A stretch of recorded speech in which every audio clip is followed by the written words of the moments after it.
Kick it off to you, Jason. Good morning, everyone. Welcome to the Water Resource Committee.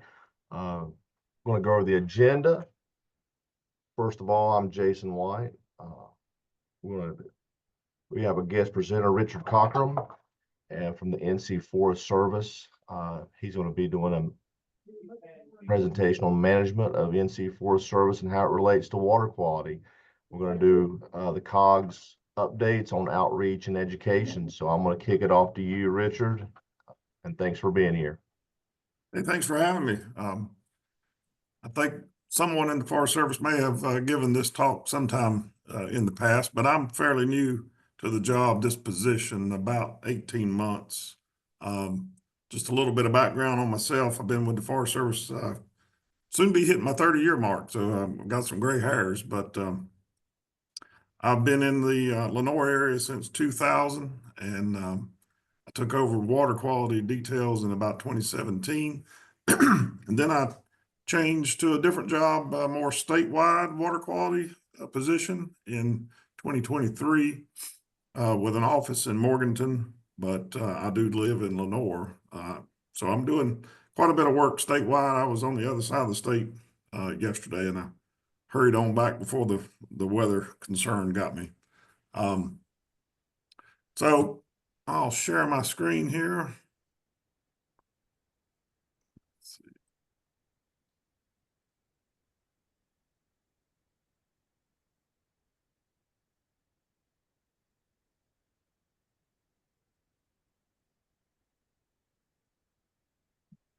Okay, did I do that right? Now it looks like you probably need to select after you hit share, that'll show you some options and you'll click on the presentation.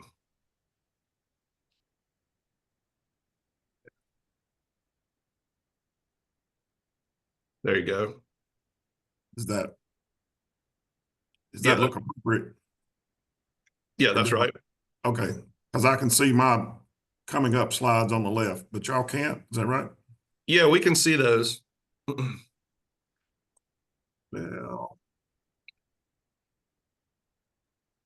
okay, how do I make it? You go up to the slideshow. It's right between animations and record, and hit that. It's up on the top bar. Yes. Slideshow, and then you'll go over to the left and Let me see if this makes it better, because I've got two screens. Does that make it better or worse? that's the same as it was. Okay, maybe that made it better. That's it right there. Okay. Yeah, it's double screen was throwing me off there. Okay, I guess we'll get started. And I think, what are you giving me? A little something around 30 minutes, I believe. Is that right? Yes. Okay. Yeah. Something I can look at to pay attention to the time here. Let's see. How do I? All right, that got rid of that. So yeah, that's me on the left there. Checking out a stream crossing. So here's just a rundown, some topics I'm going to be discussing. Not sure of my audience here, so I'm not sure how many of you know who the Forest Service is and what we do. So we'll go spend a little time on that. Then we're going to jump into some of the rules and regulations, what's some stuff that we require versus what we recommend. I've got plenty of good pictures to go through, probably fairly quickly. And then we'll end on some hot topics that would be of concern for the Unifor area. So here we go with our mission. This was redone, I don't know, 10 years ago to protect, manage, and promote the forest resources for the citizens of North Carolina. Our website, plain and simple, ncforestservice.gov, and I'll have my contact information at the end of the slideshow. So this is the way we're broken down. I've worked for 17 years in that D2 district, and then for a while in the Region 3 area. Of course, some things we do, we put out forest fires, of course. Our reforestation program has ebbed and flowed. We're a little bit more out of that than we used to be. We're letting that be handled by private contractors. Forest health monitoring, that's everything from the Helene blowdown and how that affects our timber markets to what new bug is entering the forest. And I've always had a saying, there's always something going on in the forest. There's always a new bug to be talking about. Emerald ash borer, for example, hemlock woolly adelgid, the spongy moth. So there's always something to do as far as what's threatening our forest health. Some prescribed burning and you know, on that topic, I sort of wanted to touch on the weather. We're actually been in according to the drought monitor map, we've been in a little bit of a dry spell since Helene, and we've done a lot less burning, prescribed burning this year than we did last year, and we were not in a drought. Just in early February, we did some burning at South Mountain State Park, and we really not got any burning done. It's just a matter of when the rain comes or, you know, when the wind comes. So this is our prescribed burning time of year. Of course, we do write a lot of forest management plans, and you know, as far as the governments go, tax planning, the value of someone's woodland is certainly a key of what we do. We do write present use value forest management plans. We do charge for that. We haven't always charged for that, but in 2014, we started charging a fee based on the size of the tract. Our urban forestry program is trying to get a position field here in Western North Carolina. So if you have any questions as far as, you know, governmental Tree City questions and things like that, we still have someone in Raleigh, but we are hoping to fill a position in the Morganton area for an urban forester. Of course, water quality is a big key. Since logging can create a lot of land disturbance, you know, water quality is high on our to-do list. And emergency response, we did everything from Helene with incident management teams. You know, what that means is we're behind the scenes and we're quite active both in state and out of state with folks who know how to handle getting motels, getting anything from porta johns to bottled water, making plans, you know, all that behind the scenes. The NC Forest Service is very much a part of, because we do it both for wildfires and anything else that might be considered an emergency incident. So moving on to water quality, you know, why is it bad? Here's an obvious picture. There was a stream there and a skidder was dragging logs across this stream without regard for water quality. This can raise drinking water treatment costs. Goes without saying, some fish habitat there. That's certainly disrupting to the fish habitat, the flow, how they can go upstream, downstream. It's just overall, you know, a poor look. And if you were the landowner on this, excuse me, drinking water. If you were the landowner for this, you know, you're going to be dealing with this problem for years. Just rutting in general can continue to cause erosion and gullying. So that's one thing that I've always focused on when I look at projects like this, is how is this going to affect the landowner and how can they fix it, you know, in years to come once the loggers are gone. So here's one of the first things that I wanted to touch on, was that the Forest Service only deals in silvicultural land disturbing activities. So let's compare that to a solar farm. If it was forested, but the goal is to create a solar farm, then that would be considered a commercial development. Any housing development, you know, if you're cutting the trees then, but the goal, you know, we have to ask, you know, what's the purpose?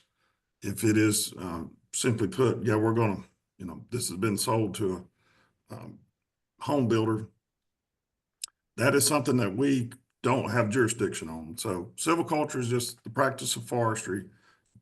So if you have a forest and you want to continue to have a forest, then that would be, if you're cutting those trees, that would be a silvicultural land disturbing activity. So we have jurisdiction on that. And we do have the authority to inspect that. That authority is through the Department of Environmental Quality. We do even have on the books a right to trespass to make sure that these state rules are being followed. Of course, we do get a lot of complaints. That probably comes without saying. No one likes to see trees coming down next to their property. So that could be anything from they don't like it to lots of mud. Why is the creek dirty? My pond's, now looking a lot different than it did before they started cutting, those kind of things. So we do respond to a lot of complaints. So I'm going to be talking quite in depth about BMPs and FPGs, best management practices. Those are the tools. I think I'll be able to explain that through some pictures. And then I do have a slide for what are those FPGs that they have to follow. And the bottom there, that's just our, I don't know if motto is the right term. It's just something that we preach, let's say. We want to do consultation and education with these loggers to prevent problems before we have to turn it over to a regulatory authority. And I'll get to that, who that is in a minute, but that's something we like to keep in the back of our head. Consultation, education, and prevention before we have to regulate. So here's a little bit about the alphabet soup. We're going to go through the SPCA. That is the Sedimentation Pollution Control Act. That's a state law, different from the Clean Water Act, but that is a early 70s North Carolina law. So what I wanted to point out here is if you're going to build a Dollar General, then you have to have an erosion control plan and a permit. Prior to 1990, forestry wasn't really looked at, but in 1990, you'll see there that these FPGs were enacted through the administrative code. So how that ties into the SPCA is you do not have to get a permit or do an erosion control plan as long as you are staying in compliance with these 9 standards called the Forest Practices Guidelines related to water quality. So this is what we are inspecting for. Are you doing a silvicultural land disturbing activity? If so, you can remain exempt as long as you are following these 9 rules. And I'll have a slide of what those 9 are. And they must protect any intermittent perennial stream and perennial water body. So the BMPs these are the non-regulatory. Let's say that someone's confused, and we get this sometimes. Well, they're logging over there, but I don't see any silt fence. Well, a silt fence would be a BMP. It would not be a regulatory requirement. The FPG, the regulatory, would be, hey, if you're getting silt and sediment moving, maybe you need to put up a silt fence. But it seems like I've had that on multiple occasions. They're not using silt fence. They're not doing the rules right, but that would be a BMP. So the BMPs are just the tools in the toolbox. One thing to point out is, as the Forest Service, we cannot get into a habit of saying you need to put out 4 bales of straw and 50 pounds of seed. The reason we don't want to do that is if it doesn't work, then the person that we told to do that could say, well, I just did what you told me to. I'm not going to do anything else. So we don't get specifics. It's not prescriptive must-dos. It's more control your sediment. Hey, you've got water moving down here. Hey, this culvert's not placed right. So it's more goal-oriented. Your result needs to be your culvert has to flow water without getting sediment in the stream.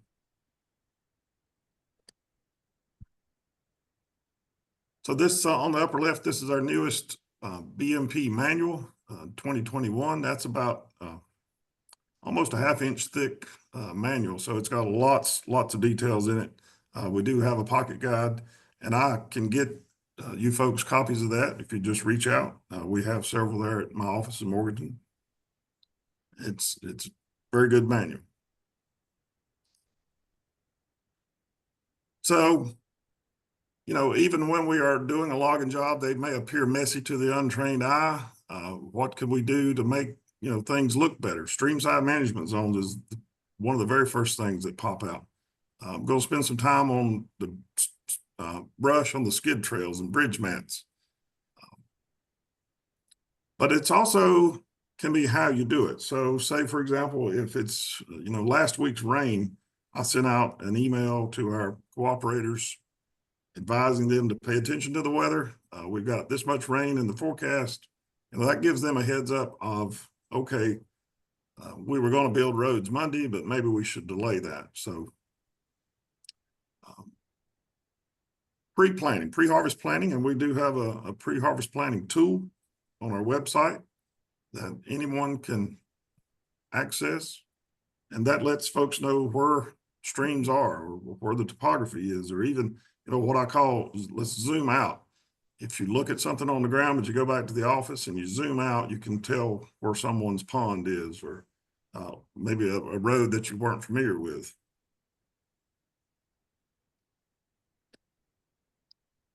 We'll go through the FPGs here. I'm not going to read, you know, word for word what they are, but streamside management zone is our first one, and that's just a matter of how much of a zone are you restraining and confining moving sediment in before it reaches the water. So one thing to point out here is we do not have a set standard, a requirement of width for this FPG. It has to be wide enough. So in the mountainous territory, it may need to be wider than, you know, our rule of thumb is 50 feet. That's on both sides. So 50 feet on one side. That is a good rule of thumb, but that is not a requirement. It just has to be wide enough to confine that sediment. Prohibition of debris is how a logging operation, whether they have blocked up the flow of water, and that could be with sticks, or it could be with an improperly installed culvert. It could be a ford that's impeding the flow, or it could be mud. The access road is a little bit of a tricky one. No, excuse me, the access road entrance. Let me back up. The access road skid trail stream crossing, that is our number one problem area where we see non-compliance issues. Of course, if you're going to have to cross a creek, you're going to have to cut the trees out, make a flat enough road where the skidder can go across, and then somehow or another you're going to have to cross the water. We do have, you know, whether it's a ford crossing, which is allowed for haul trucks, not skidders. We have culvert placements, we have temporary bridges, and in dry creeks, we can use pole crossings. The access road entrances is a little bit of a confusing one. You know, we do take complaints as far as, hey, they put mud on the road. The Forest Service doesn't have jurisdiction until that mud from the road is able to reach into a stream. Now, that's not to say that we don't have a problem, but usually if it's an excessive amount, we would reach out to the DOT or the Highway Patrol, you know, if it's a safety concern. Prohibition of waste, that is the oils, hydraulic fluids. And there's definitely some problems with that. I will say that all those pieces of equipment on a logging job usually have some type of leaks. It's big machinery, a lot of moving parts in not so smooth conditions. So we have to sort of give a threshold of, you know, how much is too much. But one threshold that we're looking at is whether that sheen of oil is on surface water.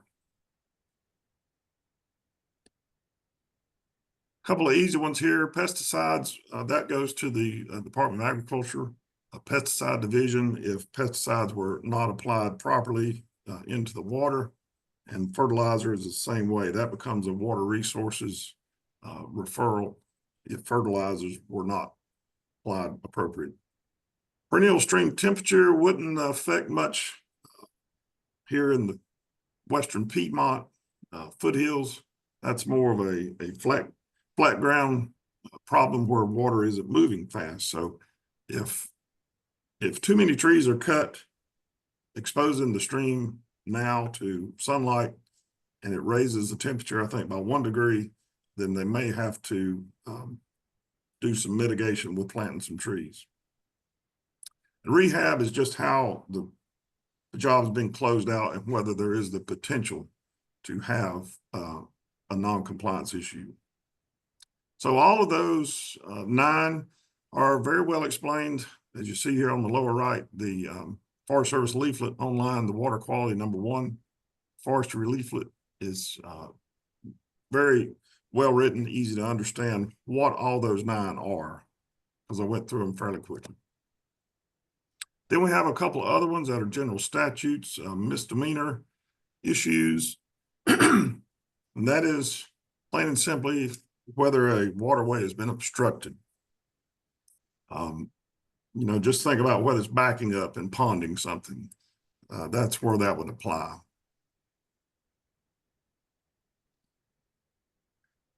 So moving on to some of these pictures here.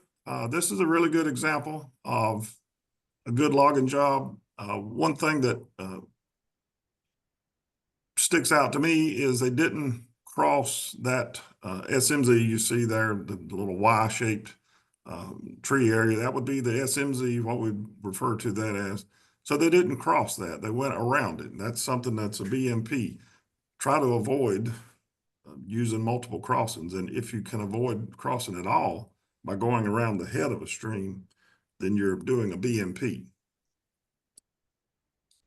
So I'm showing this just as a, you know, what we're faced with a lot. People that see this think that erosion and sediment is just continuously going to be a problem on this job. But this is not the same as agriculture. It's not the same as clearing off for housing. The main problem with logging is we have to build those skid roads, and some loggers do better than others. Some terrain allows a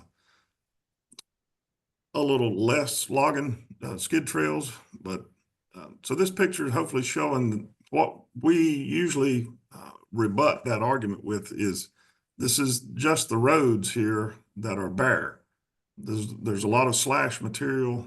That's the term we use, logging slash. This logging slash is going to help restrain overland erosion. One thing we do is bridge mats. We have 3 sets of steel bridge mats here in Lenoir. You see a nice little picture there. They can take the weight of skidders and logs, even a full-blown haul truck will withstand, you know, the weight on these bridges. They are all steel. We do have a loaner program, and we just finished up a cost share program through a federal grant for, I think, 12 logging companies across the state. We did kind of a lottery program, and 12 folks got some cost share to buy their own. But across the state, we do have a loaner program. And then, of course, many loggers have bought their own set, throwing out a price here, let's say $15,000 for a set. And this is just an example of, okay, we're going to log this. You know, how do we best approach this? It's a little bit wide for a culvert, although a culvert could have worked, but since it's, I'm going to say that's about 12 to 15 feet across at the most, and our bridges are 25 feet and 30 feet. So a 30-foot steel bridge here would be a real simple installment for a BMP to cross this. This is a bridge crossing that was removed and then grass rehab.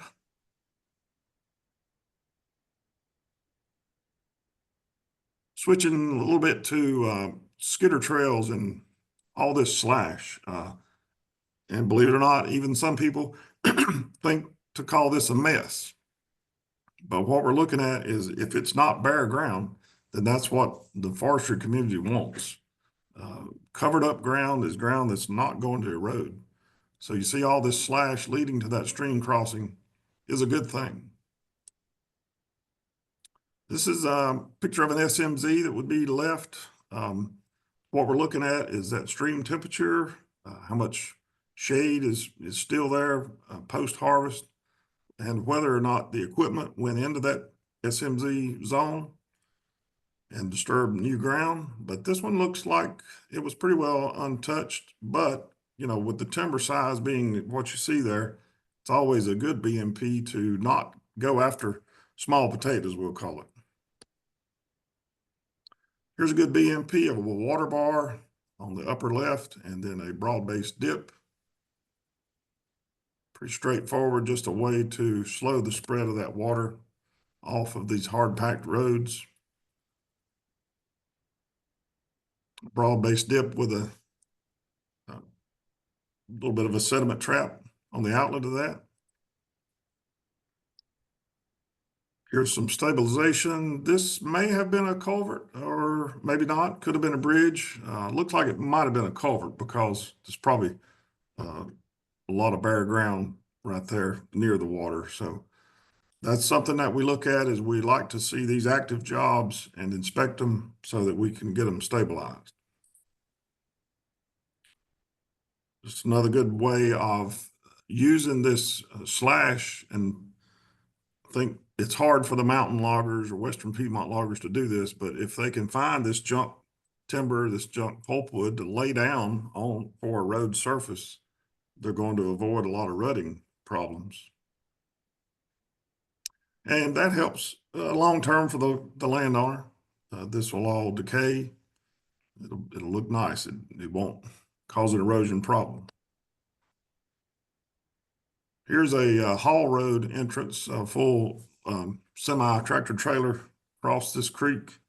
So one thing we're looking at here is reinforcing the head wall, tail wall, properly sizing culverts. That's something that I can do for loggers. We look at the watershed and we have a table to tell them how big the culvert would need to be. And Fords are used for the road trucks, not skidders. So this is a bridge mat versus a non-bridge mat. As long as the bottom of the stream is solid enough, the upper left, the trucks can drive across that. And we do get complaints that they're crossing the creek, but when we look at that upper left, that is allowed. Here's a good example of some stabilization. I throw this in here, iron oxidizing bacteria. We have received complaints about oil, but actually this is just iron in the soil withstanding water, making a reaction. And if you can pick it up on your finger and it's kind of square and sticks to you, oil will not do that. And speaking of oil, we're always going to be seeing, you know, jugs at the knuckle boom, but we sort of look at what's too much. Some loggers have the you know, smarts to capture their own oil. Some don't. This is one of those access road entrances. This was right on the side of the road in Lenore area, but it wasn't causing a problem. There was some sediment on the road, but not excessive. Here's one way to avoid sediment on the road. We call these truck mats, road pallets, either or. And that's real convenient in the wintertime because these loggers aren't always able to find what we call wet weather logging sites where they don't have to get off the hard pavement very far. A lot of logging jobs are well off the road. And so one thing we look at is whether the roadside drainage ditches are clogged. The upper right would be improperly crossed ditch. And then, of course, a bridge would be appropriate. So just a little bit about our inspection process. I did want to point out that there is no requirement for a logging job to tell the Forest Service where they're at. That is in comparison to some other states around us where they have a pre-harvest notification law on the books. So this is what I call a cat and mouse game. Nobody has to tell us what they're doing, but if we see a land disturbing activity that we believe is silviculture, we do have the authority to inspect it.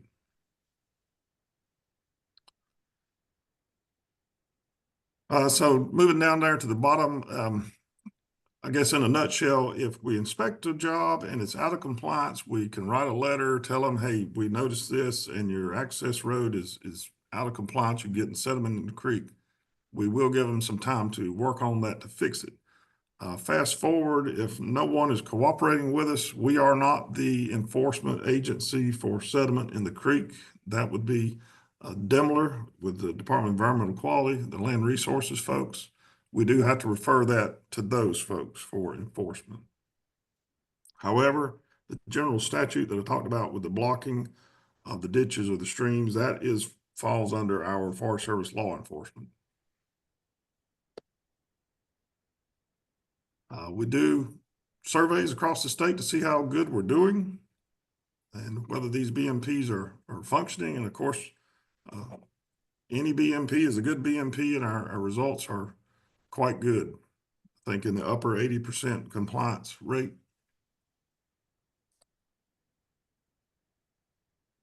Kept this slide in here. I think it goes without saying, in the Blue Ridge area,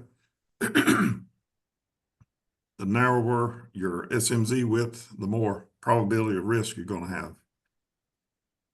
But as you get to 50 feet, things seem to normalize.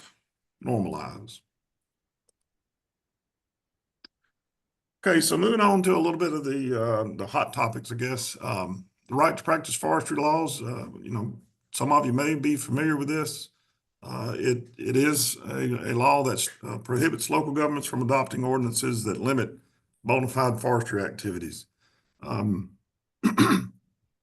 will say that we have had some issues come up. I'm not talking about the Unifor area, but we have had some known issues come up that needed some explaining. We're currently involved in one still that revolves around a mapping for a floodplain. So logging in a floodplain and leaving the logging slash on the ground seemed to be something that the local government did not like, and they wanted that slash removed. But I'll just say that's in the hands of the legal folks to figure out who's right and wrong.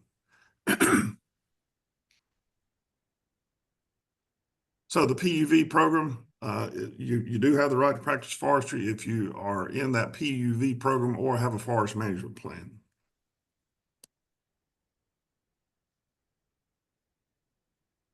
So we sort of covered that a little bit.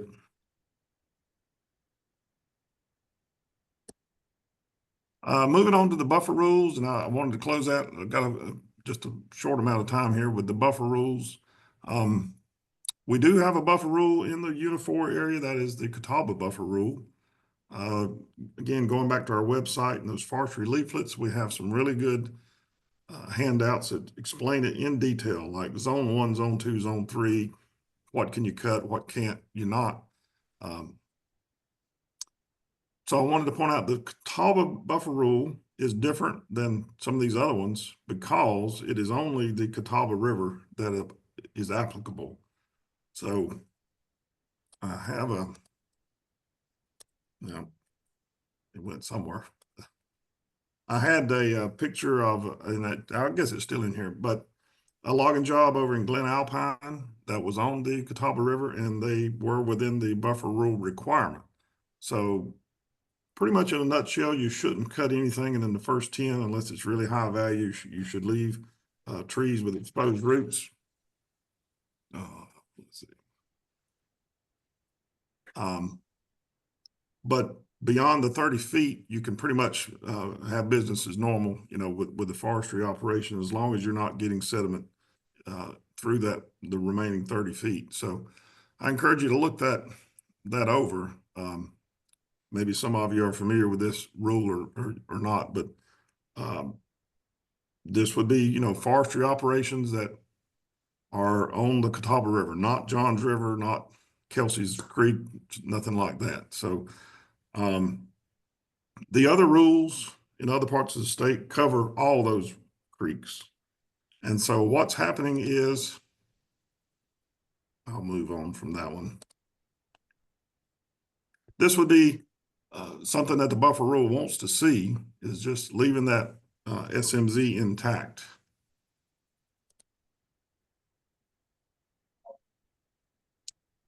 Let's see, I've got, this is that leaflet that I was talking about, zone 1, 2, inner zone, outer zone. Do not cut stream bank trees.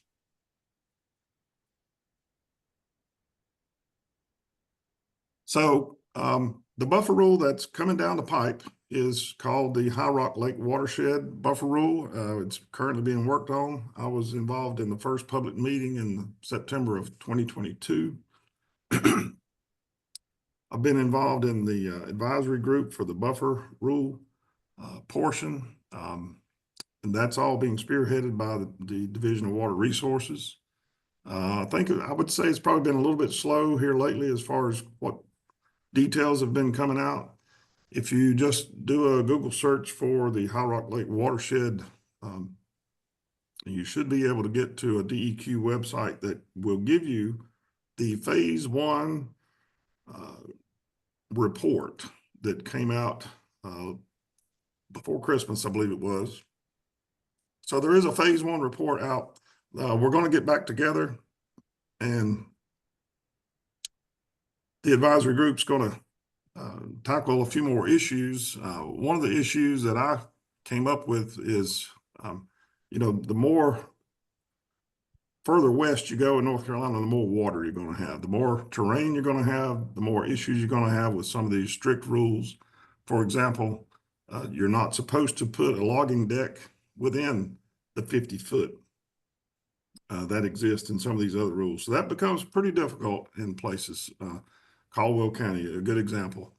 A lot of these logging decks will be very close to the stream. So I didn't want to forget that the current rules across the state are going with a 50 foot rule, but the majority of the group recommended a 70 foot buffer rule for the High Rock Lake watershed. Let me back up just a minute. I've got a map here.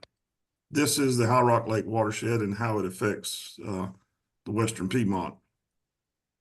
It would be Caldwell and Alexander, of course. So this is all water that flows to the Yadkin. So we're trying to determine whether that buffer rule is going to, settle out at 50 feet of all streams, at 70 feet of all streams, or will it mirror the same as, say, the Catawba rule, or it would just be the Yadkin River? We don't know that. That's a matter of public input and discussion and approval with the Environmental Management Commission. Let's see. We'll try to wrap it up here. This is just something real quick that gives you some comparison on FPGs versus the buffer rules. I'll let you read that over for just a minute.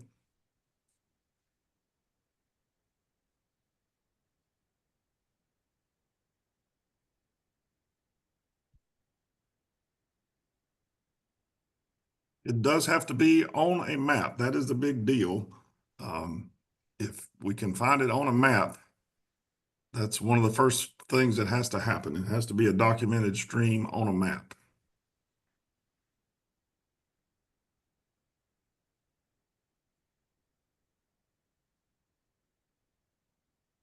Okay, that's that picture I was looking for. This is just a good example. Like I said, this is Glen Alpine. That is the Catawba River.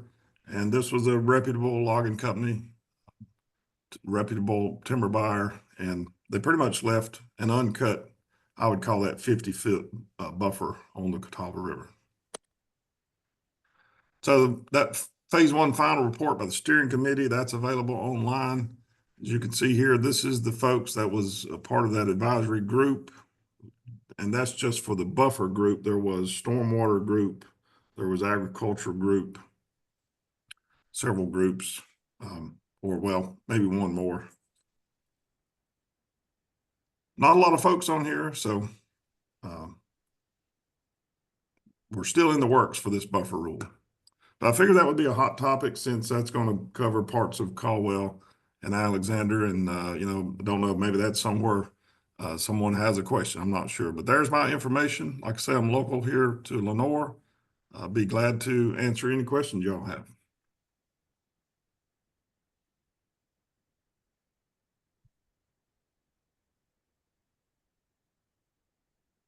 Well, thank you for clarifying about the buffer rule. I had asked a while back somebody if it was going to extend all the way up the Yadkin to our county's area, and they weren't sure quite yet. So I guess that answered that. That was very relevant. Thank you.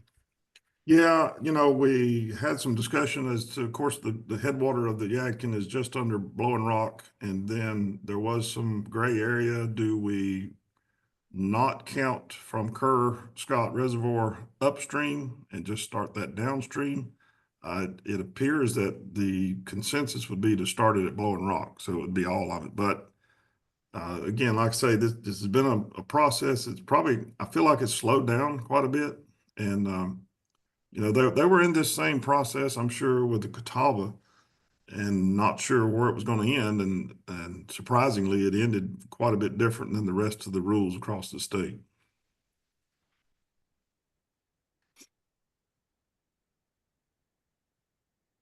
It's going to be what I call a lot more horsepower. It's going to take more horsepower to enforce a High Rock Lake watershed buffer rule just because of the terrain, the increased number of streams. You know, once this gets rolling, probably, I think the early goal they had was 2026 to get this in place and approved as on the books, let's call it. But, you know, with our turnover, just the state employee turnover, that's going to be, takes a lot more horsepower to get that done.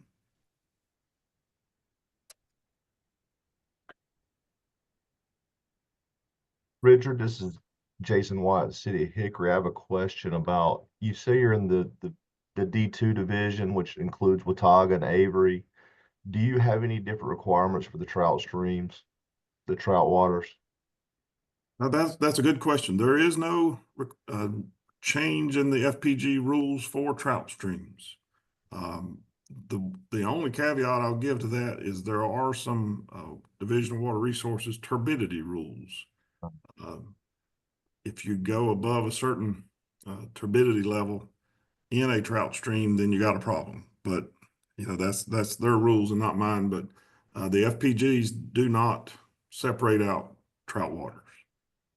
I know you were putting quite a bit of emphasis on the tree canopy and the temperature, and you know, just to kind of add to that is, you know, when you're dealing with trout waters, well, especially the trout quality water, temperature is imperative uh, due to its effect of oxygen in the stream. But I mean, we won't go into that, but that was my curiosity is really the tree canopy for the habitat to, you know, to maintain a higher oxygen level for the trout. So that was really kind of my question going into that is, you know, requiring more canopy in that area. But obviously it doesn't relate either way.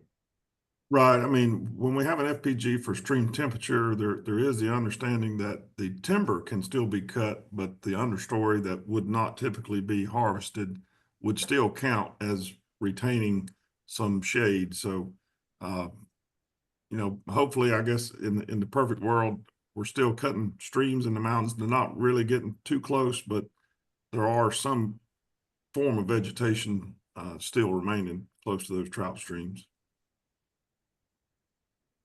Yeah, I believe there's a lot of education to be done when it comes to the why we do or why we enforce the things that we do. sediment, temperature, with the habitat for trout. It's not just drinking water. It's, these streams, lakes, Catawba River, their recreational value are extreme as well, with fishing. So there's a lot of economic things that can happen if you don't take care of these streams and these blue lines or waterways. So Right. I had something come up and a landowner wanted to put in a ford, but I think it got misrepresented as to the type of, the classification of stream that it was. But forestry does get an exemption as long as they're following FPGs. So it didn't matter what class the water was. But one thing with putting in a ford, you need immediate bank stabilization and road surface coverage has to be fairly well immediate to keep in compliance with that. But it doesn't matter the class of water as long as we're meeting FPGs in compliance. I'll give it just a few more seconds before we segue into the next presentation. If anybody else has any more questions. We really don't deal with the buffer rule in Catawba very much. That's probably more, think about the yards on Lake Norman and whatnot that could be causing a problem, or just house building in general. It's not been a lot of numbers that we've saw as far as logging on the Catawba River. I know a lot of municipalities like Hickory and the county, we do abide by or reinforce those buffer rules. We don't see logging. I mean, most of the development is going to be logging and then grading, so it's not just going to be silviculture, but we are aware of it and adhere to it. Yeah, it's obviously, like I say, this new rule, they're going to have to figure out, is it every stream or not? So I do look to see a rule in place with some kind of standard. I don't think it's going away. The reason that rule has even come up is because of the nitrogen levels in the High Rock Lake. So they got bad water, and that's a highly used public recreation lake. Of course, the Jordan Lake has a watershed buffer rule. That'd be public drinking water, so forth.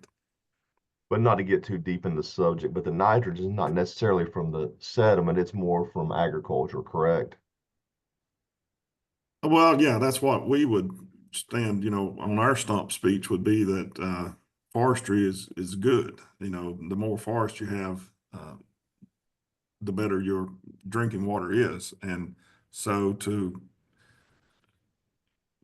we're The better denitrification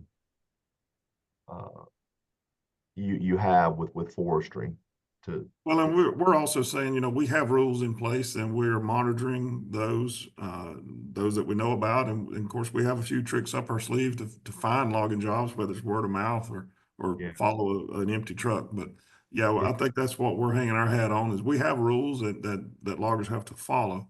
The agriculture, yeah, that's anytime you cross the Yadkin River on I-40 and look at how bad it is, you automatically got to wonder where it came from.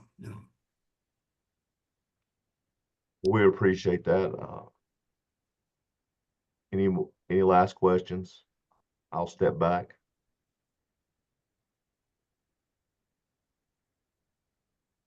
Well, by all means, reach out to me if you have any more questions.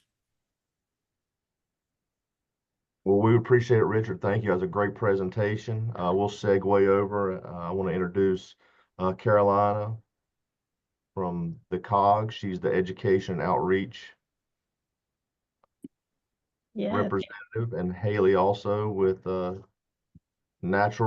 she's the Natural Resource Administrator. But thank you, everyone. Awesome. Thanks. I'm just going to share my screen.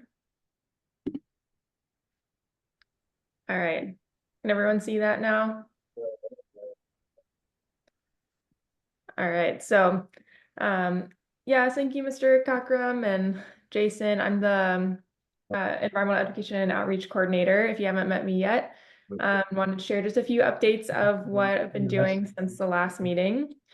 So we've been focusing on programs at libraries, kind of engaging younger kids. So I've been able to go to the Caldwell County Library in Lenoir, the Burke County Library in Morganton, and then the Maiden branch and the Newton branch of the Catawba County Library. I bring the Enviroscape, which is a good representation of how watershed works and how stormwater runoff pollution works or happens. And then also I usually bring a little bead bracelet making activity that relates to the water cycle and helps kids understand where water is in our atmosphere. And then I also have done a maiden cleanup. I worked with Keep Catawba County Beautiful to help spearhead that one. We went to Rosenwald Park in Maiden and also cleaned up South D Avenue, which is one of the most litter infested areas in Maiden, according to the litter survey that Keep Catawba County Beautiful always does each year. So it was really good to get some volunteers out there cleaning up that area. We had 14 volunteers total, and we got about 370 pounds of trash. So pretty large impact. Upcoming events, we've got a lot on the calendar for spring. We've got some more teaching in schools and for kids at Heritage Middle School, at a Montessori school in Newton, the Spark program at Catawba Science Center. I'm also focusing on more litter cleanups in Sawmills, Morganton, and Granite Falls. And also we have a stormwater audit coming up in Caldwell County. So that would be Lenoir, Sawmills, Cages Mountain, Gamewell, Hudson, and Granite Falls. So you can imagine we're putting a lot of time preparing for that. And then wanted also to throw out there that we will have another meeting for this committee sometime in May. So stay tuned for that. And that's pretty much all the updates that I have. I put our contact information on this slide. If anyone else has questions or comments, we'd be happy to take those now.